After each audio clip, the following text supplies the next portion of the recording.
Phoenix International Raceway, the Indy Racing League. Tony Kanaan now with 14 laps to go is the leader of the PureX style Indy 200. The question is, does he have enough fuel to go? Gil de Ferran is working on Michael Andretti, and they touch. They both catch the wall. Well, Michael had to have known that Gil was looking there. He looked there the previous time, and that was a big collision, Paul. So de Ferran trying to come back through the field. We're looking at the cockpit to see whether or not there's any movement from either driver. As yet, no. And that was a big hit. 10th caution of the day.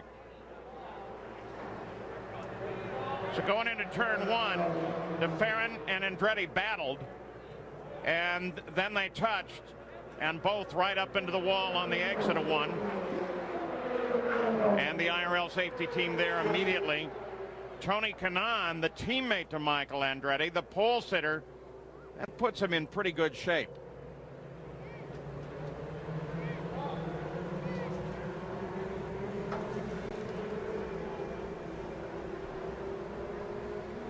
Well, now here's the good news. Michael Andretti is climbing out of the car, but he's limping.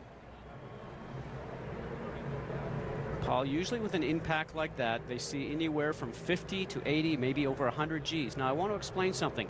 There's a new system on the car this year that sits right down here on the side pod, and it's a light system, and it's set up for the black box in the car. If the car is subject to over 50 Gs upon impact, when these safety workers that you see in orange arrive at the car, there'll be a light system going off there if it's over 50 Gs. They know how severe the impact is when they come up to the accident scene.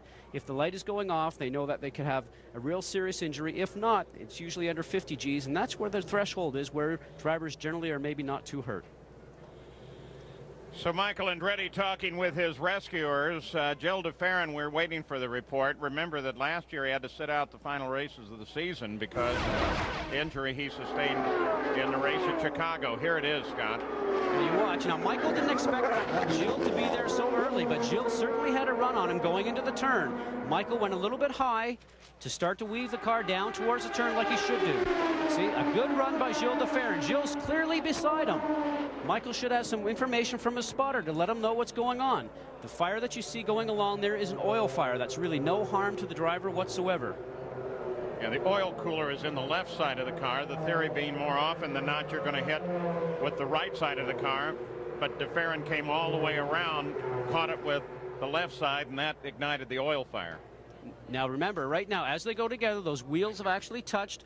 The wheel is actually broken on the right rear of Gilles' car. Michael's suspension is broken. He goes into the wall head first, which is usually the worst, but the impact right there, let's hold it right there for a second. Look at the impact. The car has gone almost straight back in, going into the wall. Now there's an attenuator right there, and actually what ends up happening as we clear the screen and move along, the attenuator actually absorbs a lot of the impact, and it's a new attenuator that the IRL's come up with this winter for a safety reason. It's much larger than last year, so hopefully it's actually done a great job.